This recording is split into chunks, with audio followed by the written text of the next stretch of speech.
આજનો ક્વેશ્ચન છે સવર્ગ સંયોજનોનો વર્ણનનો સિદ્ધાંત. તો આલ્ફર્ડ વર્નન નામના વૈજ્ઞાનિક હતા જેમણે સંકીર્ણ સંયોજનો માટે પોતાના નિયમો આપ્યા. હવે નોર્મલી છે ને પહેલા એવું માનવામાં આવતું હતું એમ કે એકવાર જોડાઈ ગયા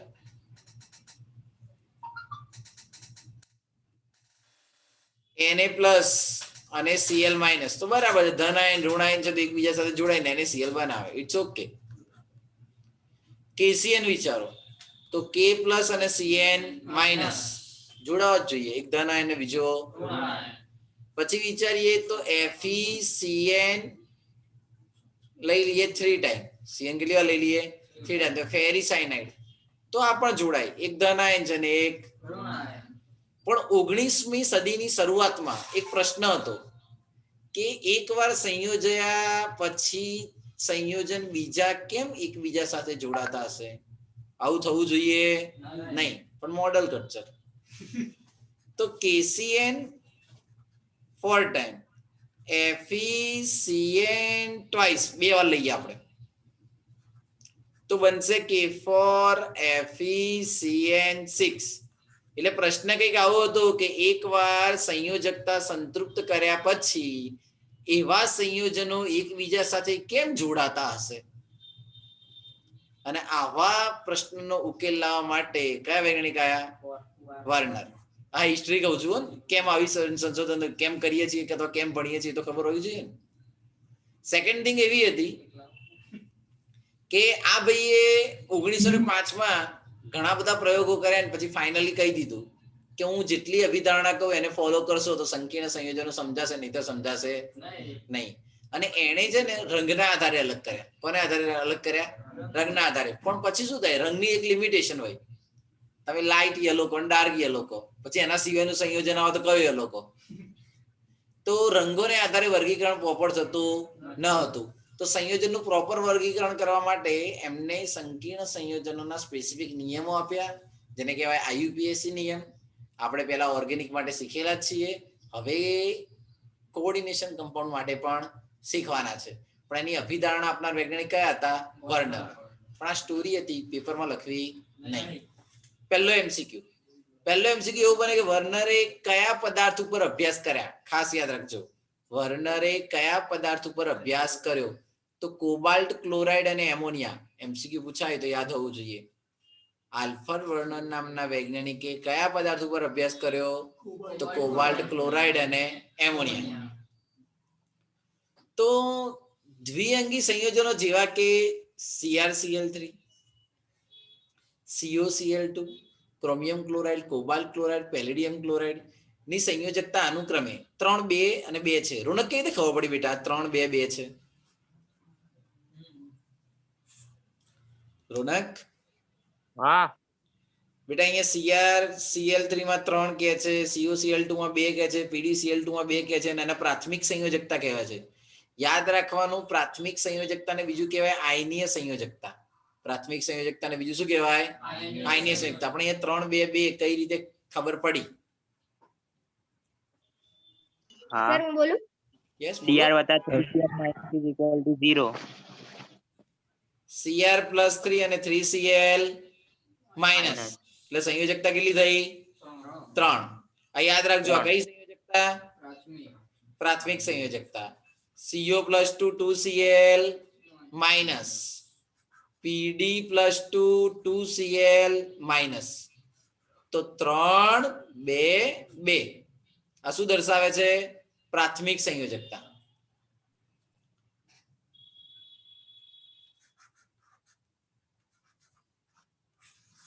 અહીંયા Al ની સંયોજકતા કેટલી પલક? +3. +3. Very good. મજામાં બાળક?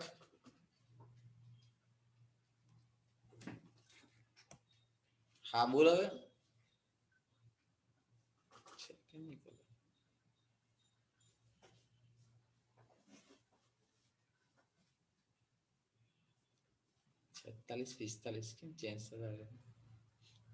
ઓકે, આગે. તો કોબાલ્ટ 3 ક્લોરાઇડ, આ કોબાલ્ટ 3 ક્લોરાઇડ એ શું દર્શાવે છે? તો કોબાલ્ટની ઓક્સિડેશન અવસ્થા 3 છે. ઓક્સિડેશન અવસ્થા કેટલી છે? એમોનિયા સાથે ક્રમબદ્ધ સંયોજાઈ AgNO3 ના ઠંડા દ્રાવણમાં વધુ પ્રમાણમાં ઉમેરતા કેટલાક ક્લોરાઇડ AgCl બનાવે છે. શું બનાવે છે? અને નીચેના કોષ્ટકમાં દર્શાવેલું છે. જો બહુ મસ્ત વાત છે. હંમેશા યાદ રાખવાનું, આયન હોય ને જ જોડાય. શું હોય? જોડાય. અહીંયા જો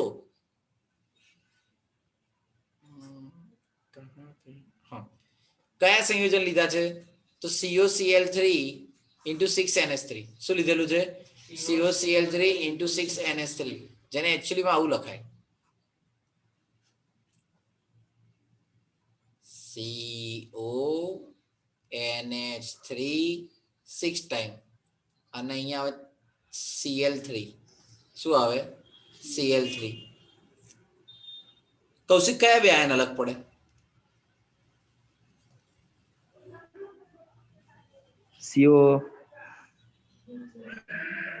CONH3 6 plus 3 આવે, +3 અને Cl minus, તો 1/3. ડન.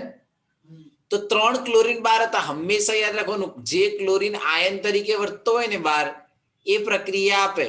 અંદર રહેલો ક્લોરીન પ્રક્રિયા આપશે નહીં. તો અહીંયા પ્રક્રિયા કરી તો 3 મોલ AgCl મળ્યા. કેટલા મોલ AgCl મળ્યા? 3. ચલો બીજી વાર વિચાર્યું તો બીજી વાર સંયોજન કંઈક આ રીતનું બને છે. CONH3 5 time Cl. ચલો અહીંયા જો Cl તો કેટલા છે? 3 જ છે. પણ આયન તરીકે વર્તતા Cl કેટલા છે? 2 જ. માટે અહીંયા કેટલા મોલ AgCl મળ્યા? 2 મોલ. 2 જ. કેટલા મળ્યા? 2 જ. પછી વિચારો તો પછીની અંદર સંયોજનો તમે જો આ જોતા રહેજો, આઈડિયા આવશે. COCl NH3 5 ટાઈમ અને 2 Cl. પછી સંયોજન બનાવ્યું ત્યારે સંયોજન આ રીતનું બનાવ્યું, COCl2 NH3 4 ટાઈમ અને 12 એક જ Cl છે. તો હવે કેટલા મોલ મળશે? 1 મોલ. કેટલા મોલ મળશે? 1 મોલ. બીજી વાર પ્રક્રિયા કરો તો પણ 1 મોલ જ મળે છે. તો આનો મીનિંગ બાળકો એવો થયો કે જે આયન હોય એટલે કે જે બહાર હોય એ જ આયન તરીકે વર્તે, અંદર છે એ આયન તરીકે વર્તતા નથી. અંદર છે એ શાના તરીકે નથી વર્તતા? આયન તરીકે વર્તતા નથી. અને આ જૂનો સિલેબસ હતો ત્યારે આપણે એને યાદ રાખવાનું એક લોજિક હતું, 3p. શું? એટલે 3 ક્લોરીન બાર હોય ત્યારે કયો રંગ સમજવાનો? પીળો. 3p. 2જા નો મીનિંગ શું સમજવાનો? 2 બાર Cl હોય ત્યારે શું સમજવાનું? જાંબલી. તો 3p 2જા અને 1 લીજા અથવા જાલી. એટલે એક હોય ત્યારે લીલો પણ હોઈ શકે અને જાંબલી પણ હોઈ શકે. આ યાદ રાખવાની ટેકનિક છે. તો વન્સ અગેન રિપીટ. વર્નર નામના વૈજ્ઞાનિકે કયા 2 પદાર્થો પર અભ્યાસ કર્યા? ધ્રુવેશ કયા 2 પદાર્થો પર અભ્યાસ કર્યા?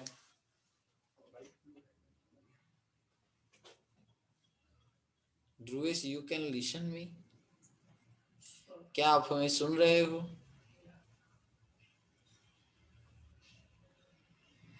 ध्रुवेश બોલો હાલ. Hello sir. વર્નરે કોના પર અભ્યાસ હા, સર. કર્યો? હા, વર્નરે કોના પર અભ્યાસ કર્યો? हेलो. હા, વર્નરે કયા 2 પદાર્થો પર અભ્યાસ કર્યો એમ પૂછું છું બેટા.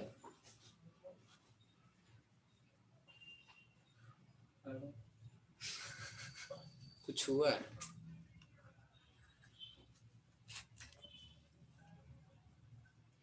કિશન? હા સર. હા, વર્નરે કયા 2 પદાર્થો પર અભ્યાસ કર્યો?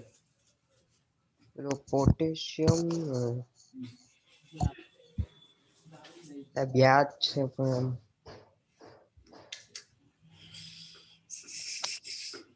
રાધિકાબેન? સર કોબાલ્ટ ક્લોરાઇડ અને એનિલિન. એનિલિન કે એમોનિયા? હા, એમોનિયા, સોરી. એટલે બાળકો તમે ઊંઘો છો બેઠા બેઠા?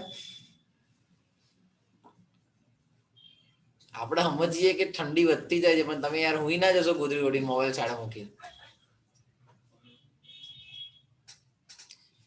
તો એની અંદર ઉપરોક્ત અવલોકનોને આધારે પ્રક્રિયા દરમિયાન ક્લોરાઇડ આયન અને એમોનિયમ અણુ બંને કોબાલ્ટ ધાતુ સાથે 6 સંખ્યામાં જોડાયેલા છે. કેટલા એટલે કે જોડાયેલા છે? દરેક વખતે જોશો તો પહેલામાં 6 NH3 અને પછી 6 NH3 એટલે સંયોજકતા 6. પછી બીજાનામાં જુઓ તો 5 NH3 ને 1 Cl તોય 6. પછી 4 NH3 ને 2 Cl તોય 6. અને પછી 4 NH3 ને 2 Cl તોય 6. એટલે દર વખતે કેટલા જોડાયેલા છે? 6. તો સવર્ગ સહસંયોજક બંધની સંખ્યા 6 થાય. સગાઈ પરમાણુ કે પરમાણુનો સમૂહ જે ચોરસ કૌંસમાં દર્શાવેલો છે તે જ સ્પીસીસ રચે છે જે પ્રક્રિયા પરિસ્થિતિમાં વિયોજિત થતા નથી. એટલે યાદ રાખો, મોટા કૌંસમાં આવી જાય ને એટલે સિક્યોર શેપમાં છે, લક્ષ્મણ રેખામાં છે. એટલે એના પર કોઈ પ્રક્રિયા થાય નહીં. પ્રક્રિયા કોના જોડે થાય? કોષ્ટકની બહાર હોય. તો ઉપરના તમામ ઉદાહરણમાં સંક્રાંતિ ધાતુ આયનની સંયોજકતા પ્લસ એટલે કે ધાતુ આયન ઓક્સિડેશન અવસ્થા +3 છે અને દ્વિતીય સંયોજકતા +6 છે. દ્વિતીય સંયોજકતા કેટલી છે? +6. હવે પ્રશ્ન થાય સાહેબ હાઉ ધ પોસિબલ?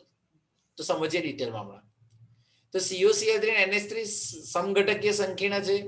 તે બંને CO+2 આયનમાં એટલે કે CO+3 ધાતુ આયનની પ્રાથમિક અને દ્વિતીય સંયોજકતાને સમાન છે. પ્રાથમિક અને દ્વિતીય સંયોજકતાને કેવા છે? સમાન. પ્રાથમિક એટલે કઈ? આયનીય હોય ને એને પ્રાથમિક કહેવાય અને બિન આયનીય હોય ને એને દ્વિતીયક કહેવાય. હમણાં ભાઈ ડિટેલમાં સમજાવશે ને એના MCQ પૂછાય છે આપણે કરાવડાવીશું. તેમ છતાં ધાતુ આયનો ફરતે ગોઠવાયેલા લિગેન્ડની અવકાશીય ગોઠવણી અલગ અલગ હોવાથી સમઘટકો પૈકીનો એક લીલો રંગ અને બીજો જાંબલી રંગ દર્શાવે. એક લીલો રંગ અને બીજો કયો રંગ દર્શાવે છે? કોના આધારે? તો સમઘટકતાને આધારે. એટલે સમઘટકો હોય તો બંનેનો અલગ અલગ, આપણે કીધું લાસ્ટમાં જાંબલી અને લીલો એક એક હોય ત્યારે. તો એ કોના આધારે દર્શાવે છે? તો સમઘટકોને આધારે તેને દર્શાવી શકાય. તો માહિતી હતી જે વર્ણરે આપી. હવે પરીક્ષામાં જો 4 માર્ક્સમાં પૂછાય તો અહીં પહેલેથી શરૂઆત કરી અને અભિધારણાઓ લખવી પડે. પણ જો પરીક્ષામાં 3 માર્ક્સમાં પૂછાય ને તો અભિધારણાથી સ્ટાર્ટ કરવાનું. ક્યાંથી સ્ટાર્ટ કરવાનું?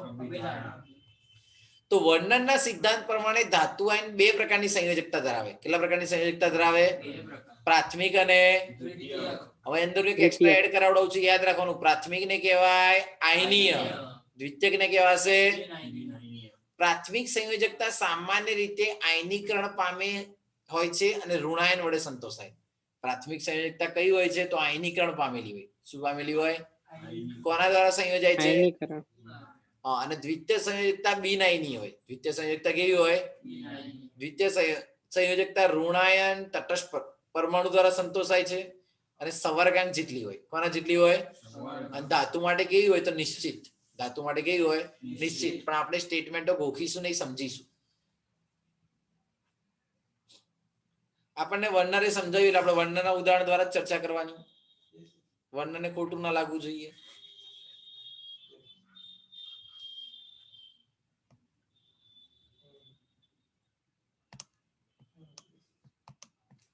જોઈ લો. બધાનું ધ્યાન 100% અહીંયા હોવું જોઈએ. MCQ માટે મોસ્ટ ટાઈમ ટોપિક છે. પ્રાથમિક અને દ્વિતીય સંયોજકતા કઈ રીતે ડિફાઇન કરવી? પૂછન ટોપિક શું છે?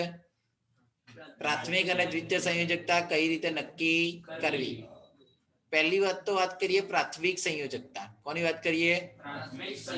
પ્રાથમિક સંયોજકતાને બીજું કહેવાય છે આયનીય સંયોજકતા.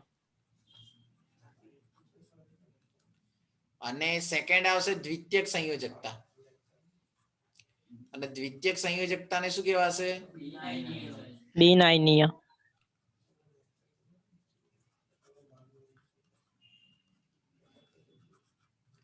તો એક આવશે આયનીય અને બીજી આવશે બિન આયનીય.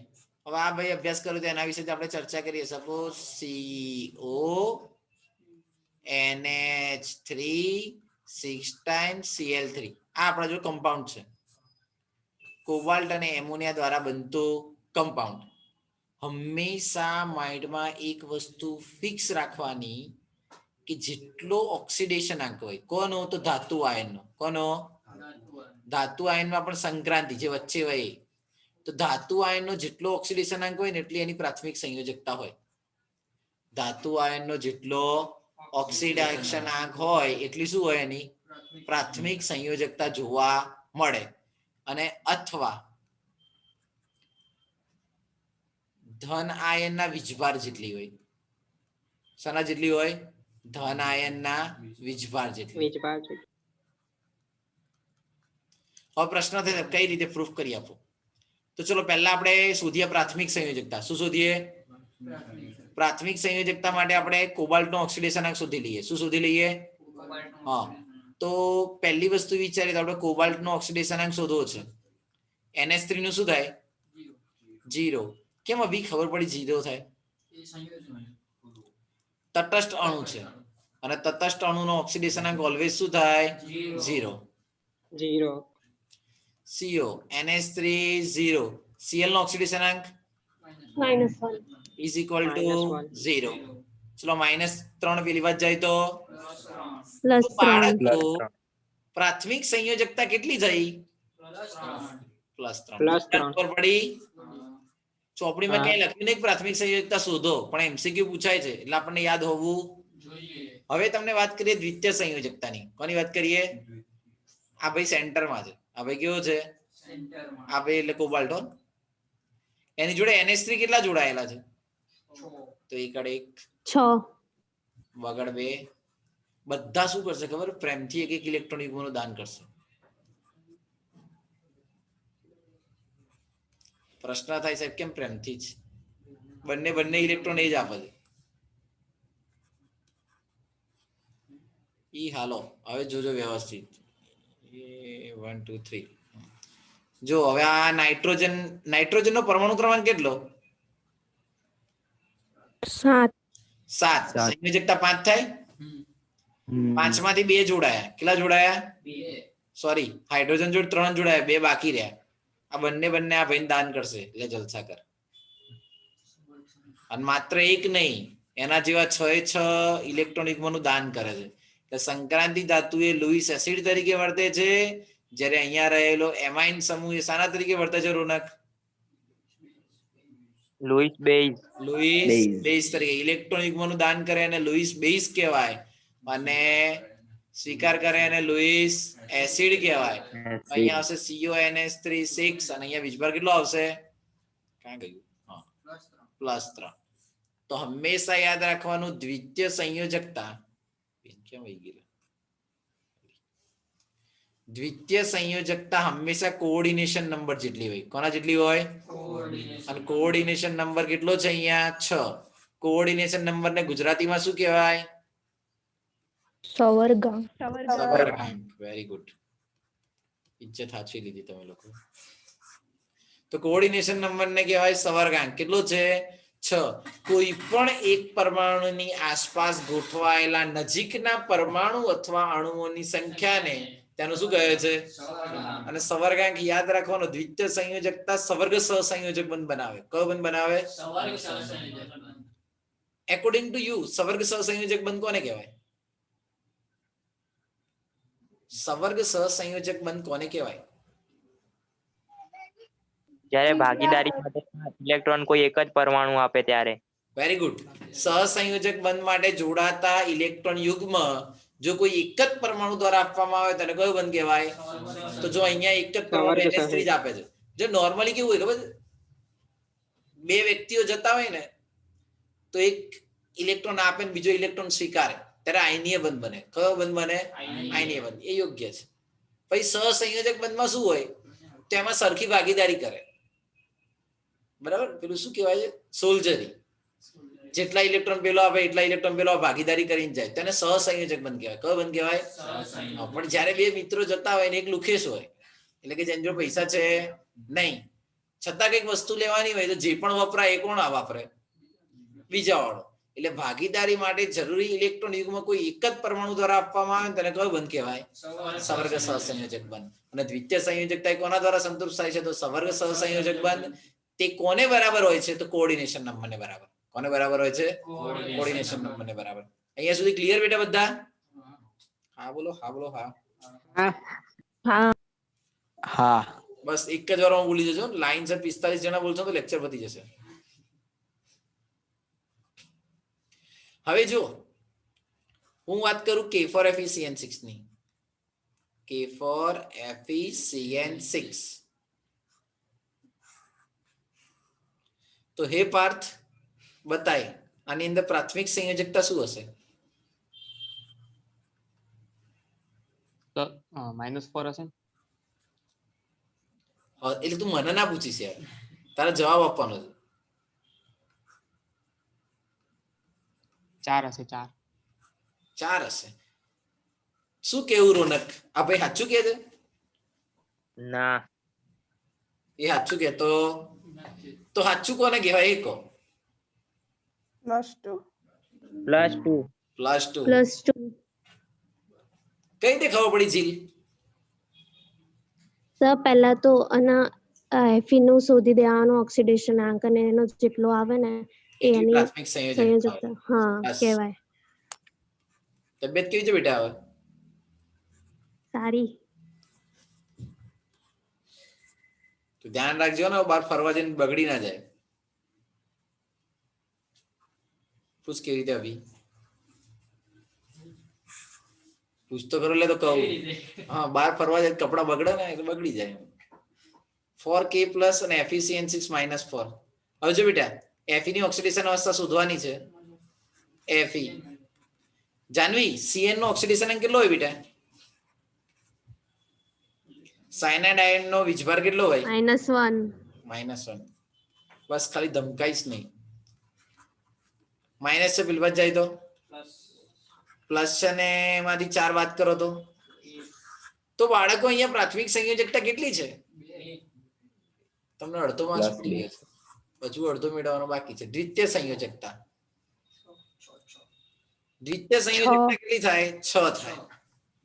6. શુભમ કઈ દે છે બેટા, સમજાઈ દે તો હેડ.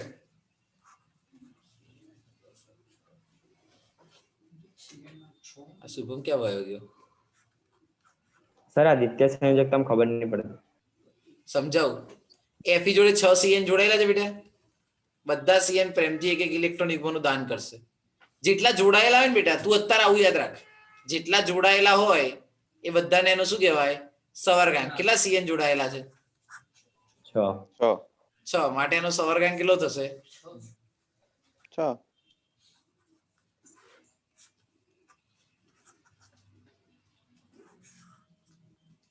તો પ્રાથમિક સંયોજકતા અને દ્વિતીય સંયોજકતા ધીરે ધીરે ક્લિયર થઈ રહી છે બાળકો.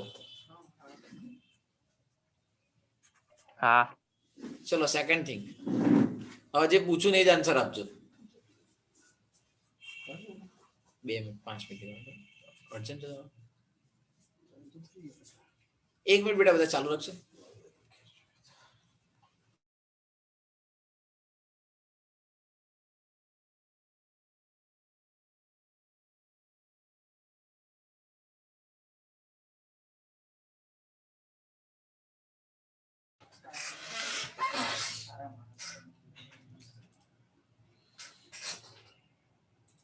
હવે આપણો પેલો પ્રશ્ન પત્યો નથી હો, હજુ પહેલી 2 લાઈન જ સમજાવું છું.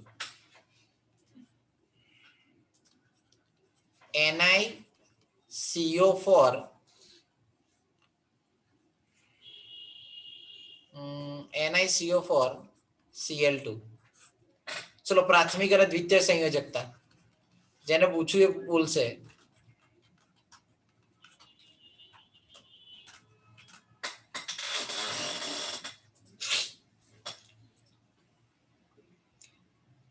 દિયા, અહીંયા પ્રાથમિક સંયોજકતા કેટલી?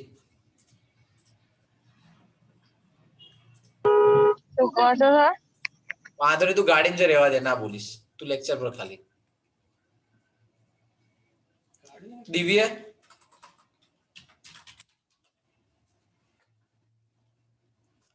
દિવ્ય, પ્રાથમિક સંયોજકતા કેટલી થાય?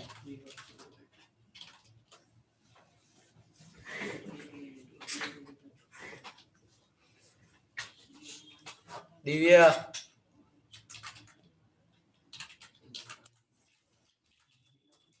ચલો Ni. CO એ તટસ્થ લિગેન્ડ છે જેને કાર્બોનિલ સમૂહ કહેવાય. એનું શું થઈ જાય? 0. હવે Cl ના માઇનસ હોય તો આખાના આ બાજુ શું થઈ જાય? +2. તો નિકલ ની ઓક્સિડેશન અવસ્થા શું આવશે? +2. ચલો ઓક્સિડેશન અવસ્થા +2 હોય તો એનો પ્રાથમિક સંયોજકતા પણ કેટલી થાય? +2. સમજ્યા બધા? Yes sir. ચલો હવે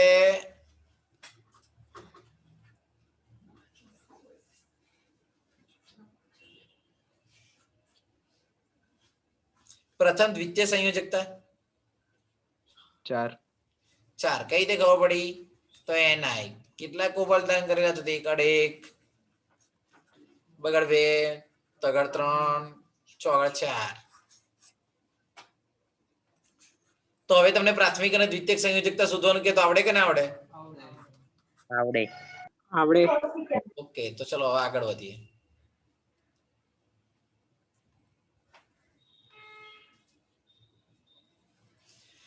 તો વર્ણનના સિદ્ધાંત પ્રમાણે પ્રાથમિક સંયોજક સામાન્ય રીતે આયનીકરણ પામે. કેમ? ધન આયન ને ઋણ આયન અલગ પડે છે ને એટલે. અને દ્વિતીય સંયોજકતા કેવી હોય? બિન આયનીય સવર્ગ સહસંયોજક બંધ આયનીય હોય નહીં.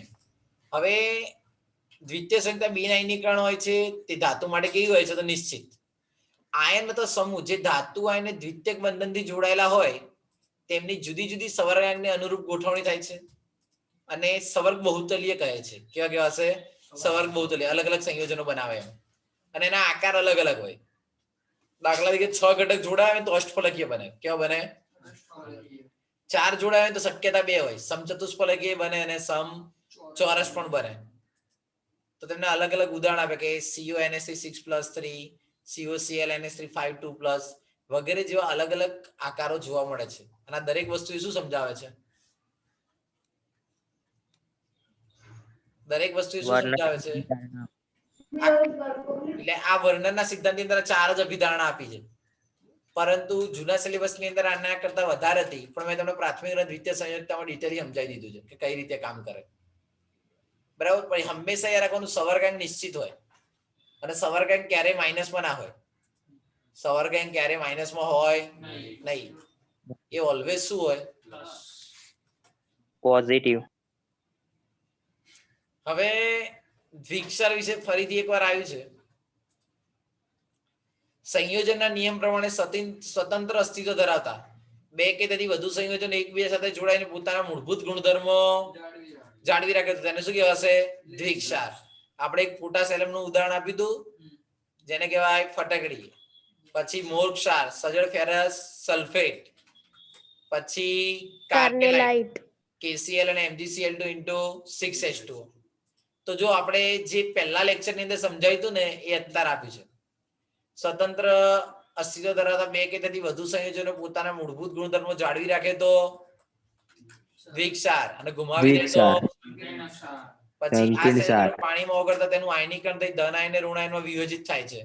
સંકીર્ણ આયન ક્યારે પાણીમાં ધન આયન કે ઋણ આયનમાં વિયોજિત થતા દ્વિતીય ક્ષારની અંદર સામાન્ય સંયોજકતા ધરાવે છે. અહીંયા 2 સંયોજકતા હોય, પ્રાથમિક સંયોજકતા હોય અને દ્વિતીય સંયોજકતા હોય. પછી ઉદાહરણ આપી દેવાનું. અને આના માટે વર્ણનને શું મળ્યું હતું? તો નોબેલ પારિતોષિક મળ્યું હતું. પણ યાદ નહીં રાખો તો ચાલશે, એને એવું અભિમાન નહીં. હવે એના પછી વિચારીએ. આ માત્ર માહિતી છે જેને યાદ રાખવાની નથી. એક મિનિટ.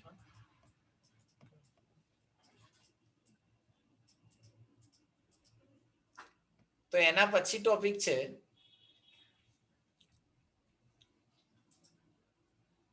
અત્યારે ખાલી હું તમને આમાં સમજાવી દઉં, કાલે ડિટેલમાં સમજીશું એમ. સવર્ગ સ્પીસીસ કોને કહેવાય? તો મારે તમને કન્સેપ્ટ કહેવો હોય તો તમને એવું કહું, તમને નાનો કૌંસ અને મોટો કૌંસ દેખાય તો તમારે સવર્ગ સ્પીસીસ સમજવાનું. સવર્ગ સ્પીસીસ એટલે કયા? સંકીર્ણ આયન.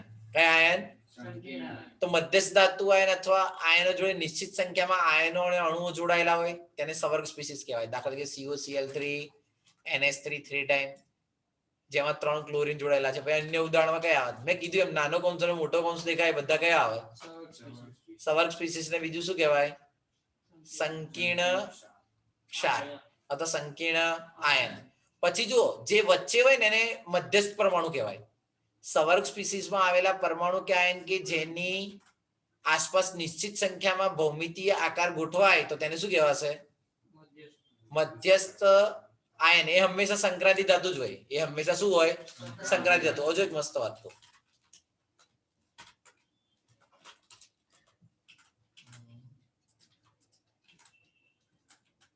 ચલો અહીંયા NiCl2H2O 4 ટાઈમ છે. એમાં મધ્યસ્થ પરમાણુ કયો થાય? Ni. શું થયો? મધ્યસ્થ પરમાણુ. ચલો CuCl NH3 5 ટાઈમમાં કોબાલ્ટ. પછી FeCl3 માઈનસમાં F. તો Ni2CO+3 Fe+3 આ બધા શું છે? મધ્યસ્થ. અને આ એની જોડે બીજા જે જોડાયેલા છે ને એને લિગેન્ડ કહેવાય. બીજા જે જોડાયેલા છે એને શું કહેવાય? પણ એના વર્ગીકરણ વિશે આપણે કાલે ચર્ચા કરીશું. હવે 1 મિનિટની વાર છે એટલે આપણે ત્યાં સુધી તમને 1-2 ઉદાહરણ બીજું આપીએ.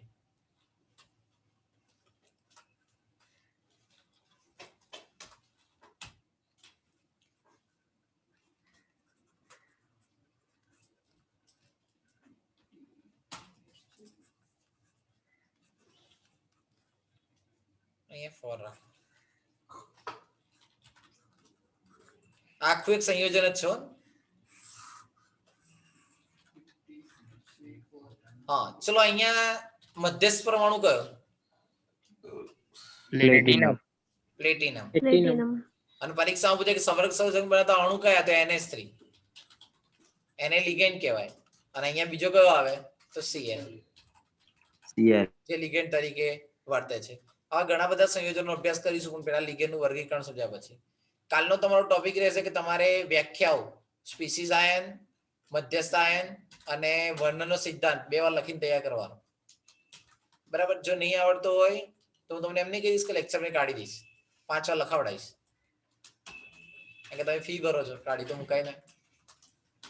સર પીડીએફ પીડીએફ રસ્તામાં જ પહોંચી જશે બેટા, લેક્ચર પતશે પછી તરત.